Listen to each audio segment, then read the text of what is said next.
Alors maintenant que nous connaissons la constitution de l'atome, nous allons regarder un petit peu plus l'organisation au sein de cet atome-là, et plus particulièrement en ce qui concerne l'organisation des électrons de cet atome. Donc on se rappelle, pour les atomes, notamment pour le carbone que je vais prendre en exemple ici, le chiffre qui est ici en indice correspond au numéro atomique, et lui nous donne le nombre de protons au sein du noyau, et il nous donne également le nombre d'électrons qui vont compenser les charges positives des protons. Donc pour le carbone, 6 protons dans le noyau, et j'ai 6 électrons qui gravitent, entre guillemets, autour de ce noyau-là.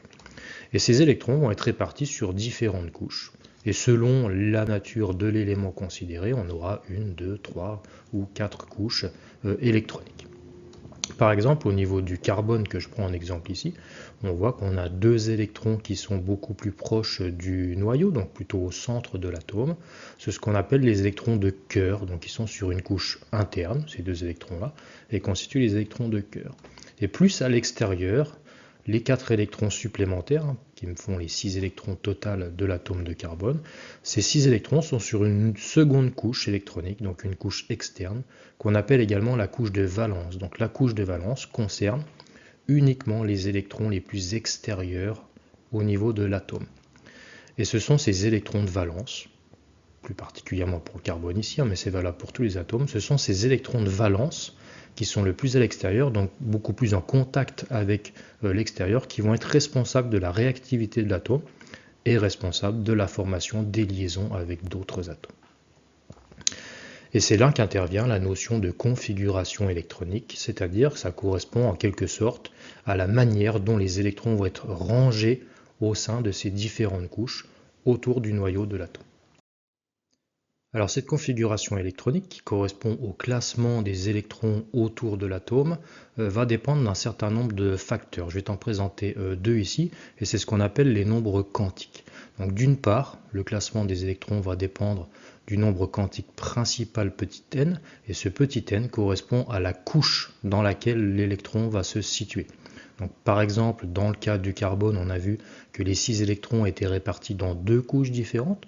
Une couche plus au centre de l'atome, dans lesquelles on a ce qu'on appelle les électrons de cœur, c'est la couche numéro 1, qu'on appelle également la couche K. Et on avait également vu qu'il y a 4 électrons plus à l'extérieur sur la couche électronique qu'on appelle la couche de valence. Et ça correspond à la couche numéro 2, qu'on appelle également la couche grand L. Ensuite, nous avons ces classements vont dépendre également du nombre quantique secondaire ou du nombre quantique azimutal petit l. Et ce petit l, lui, va dépendre des éventuelles sous-couches qui composent ces couches. Donc la couche n peut éventuellement être divisée en sous-couches. Donc ces sous-couches, 1, 2, 3, 4, que l'on appelle plus particulièrement, c'est cette nomenclature-là qui est plus particulièrement utilisée, les sous-couches S, sous-couche P, sous-couche D ou sous-couche F. Par exemple, dans le cas de notre atome de carbone, les 2 électrons au centre dans la couche numéro 1 vont graviter dans une seule sous-couche, c'est la sous-couche S. Donc la couche numéro 1 est constituée d'une seule sous-couche, c'est la couche que l'on nomme la couche S. Par contre, les 4 électrons de la couche extérieure de la couche de valence, ils sont dans la couche numéro 2, c'est le nombre quantique principal, et cette couche numéro 2, elle est composée de 2 sous-couches. Donc couche 2, 2 sous-couches, et ces 2 sous-couches ont la nomenclature S et P, dans lesquelles vont pouvoir graviter les électrons de la couche numéro 2. Donc il y a une formule pour retenir un petit peu le nombre maximum d'électrons qui peuvent orbiter dans ces couches.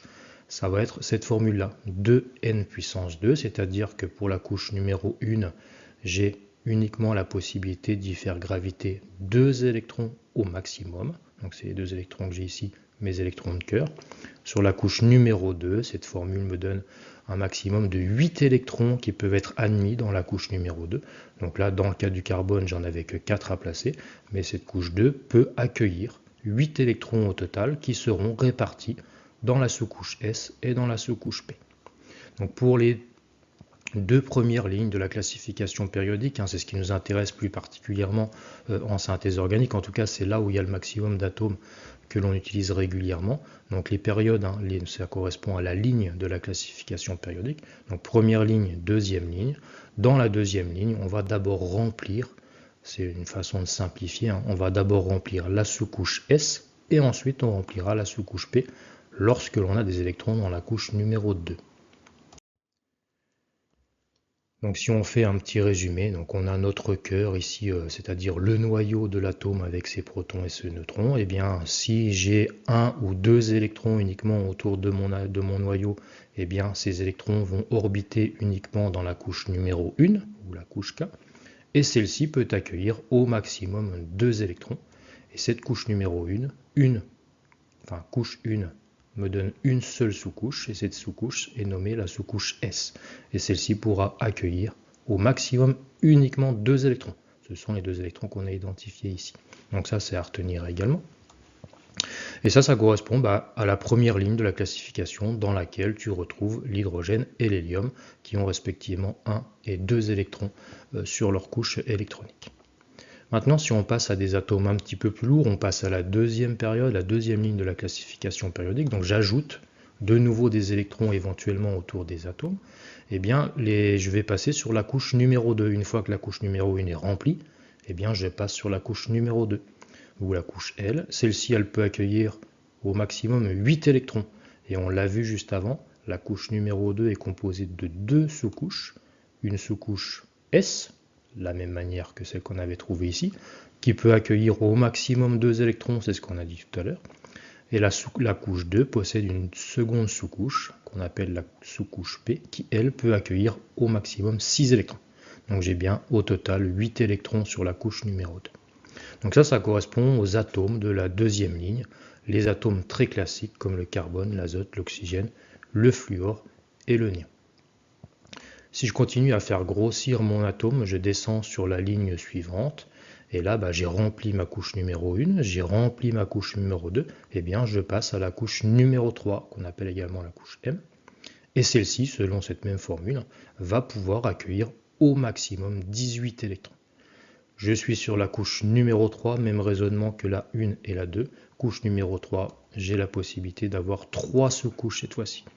Toujours les deux précédemment identifiés, une sous-couche S qui possédera maximum 2 électrons, une sous-couche P qui possédera maximum 6 électrons, et la sous-couche D qui pourra en accueillir au maximum 10. Donc j'ai bien au total ici les 18 électrons maximum que je peux faire orbiter dans la couche numéro 3. Et ça correspondra plus particulièrement, bien sûr, aux atomes de la troisième ligne de la classification, donc qui correspondent au carbone, azote, oxygène, fluor. Ils sont juste en dessous, silicium, phosphore, soufre, chlore. Et puis l'argon, qui est l'atome qui vient juste en dessous du néon. Donc voilà un petit peu pour la classification de manière assez simplifiée, la classification électronique, enfin la configuration électronique, c'est-à-dire comment je classe les électrons au sein des couches et sous-couches selon ces deux nombres quantiques. On verra dans une vidéo suivante qu'en réalité il existe 4 nombres quantiques, mais pour faire simple on s'arrête à ces deux-là. Le nombre quantique principal qui correspond à la couche dans lesquelles sont les électrons, et le nombre quantique secondaire ou nombre quantique azimutal qui correspond aux sous-couches qui sont possédées ou non par la couche électronique. Voilà, je te remercie, à bientôt.